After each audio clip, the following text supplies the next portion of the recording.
এটা আবার কেমন টাইপের স্টেপ ভাই? দেখে মনে হচ্ছে ডান্স কোরিওগ্রাফার পর্ন ভিডিওতে আসক্ত ছিল।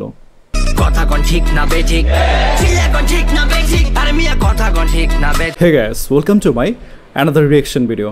আজকে আমি রিঅ্যাকশন করব এই সংটা।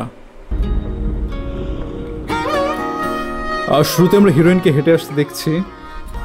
Wow, what a transition! অন্ধকার থেকে ধীরে ধীরে আলোর দিকে আসতেছে, অর্থাৎ সে আগে খারাপ ছিল, এখন ভালোর দিকে আসছে। অথবা এটার আরেকটা মানে হইতে পারে এরকম, সে অনেক দুঃখ কষ্টে ছিল, যখন তার প্রেমে পড়ছে, তার ভালোবাসার মধ্যে পড়ছে, তখন সে রঙিন হয়ে উঠছে। সে আগে সাদা কালো ছিল। তবে স্লো হাঁটা আমাদেরকে কয়েকটা জিনিস নির্দেশ করে। যদি কেউ ফাস্ট হাঁটে, তার মানে কি সে খুবই এনার্জেটিক, পাওয়ারফুল, তার জীবনে এমন কিছু এক্সাইটিং কিছু হয়েছে যে কারণে সে দ্রুত হাঁটছে। আবার যদি এমন হয় যে সে ভেঙে পড়ছে, মাথায় আকাশ ভেঙে পড়ছে, তার প্রিয় মানুষটার সাথে ব্রেকআপ হয়ে গেছে, তখন মানুষটা কি স্লো হাঁটবে, যে আমার সাথে কি হইতেছে, মানে তার সাথে যে কি হইতেছে সে নিজেই জানে না। জাপসা গ্লাসের মধ্যে সে নিজেকে দেখতেছে, অর্থাৎ তার স্মৃতিটা কি এখন জাপসা জাপসা হয়ে গেছে। তার যে প্রিয় মানুষটা ছিল, যাকে একসময় সে না দেখে থাকতে পারতো না, যার সাথে কথা না বলে তার ভালো লাগতো না, সেই মানুষটার স্মৃতিটা জাপসা হয়ে গেছে, এমন কিছু মিন করতেছে। তুমি যদি মনে আসো তাহলে কোনো ব্যাপার না, মানে আমি এটা পাত্তাও দেব না, এমন টাইপের একটা কথা বলতেছে। মেয়েটা অভিমান থেকে কথাগুলো বলতেছে।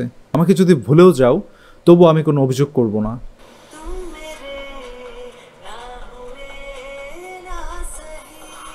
তুমি যদি আমার না হও, নাই হও, কোনো দরকার নেই। এটা একদম চূড়ান্ত অভিমান। একটা মানুষের প্রতি চূড়ান্ত অভিমান থেকে কেউ এই কথাটা বলতে পারে। গানটা বানিয়েছে দুজন মানুষের বিচ্ছেদ নিয়ে। খুবই স্যাড একটা স্টোরি। ডান্স স্টেপগুলো এতটা ফানি ছিল যে সিরিয়াস মোমেন্টে আপনার হাসি পেয়ে যাবে। মশলা পিষতেছে নাকি? বসে বসে হাত দেখে মনে হচ্ছে নিচে বসে তরকারি নাড়াচাড়া দিতেছে। বডিতে ঢেউ তোলার যে ব্যাপারটা, এটা জোস ছিল।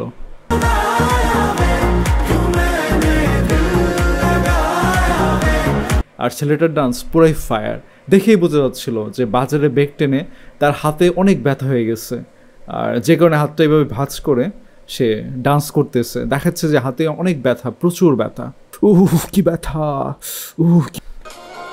তবে মেয়েটির এই মুসরাটা জোস ছিল। আর ওভারঅল ডান্সটা বেশ ফানি, এন্টারটেনিং, আর সংটা একদম হৃদয়ের মধ্যে টাচ করে গেছে। সব কিছু মিলে এই মিউজিক ভিডিওটা দারুণ ছিল। সবাই ভালো থাকবেন, দেখা হচ্ছে খুব তাড়াতাড়ি নতুন ভিডিওতে।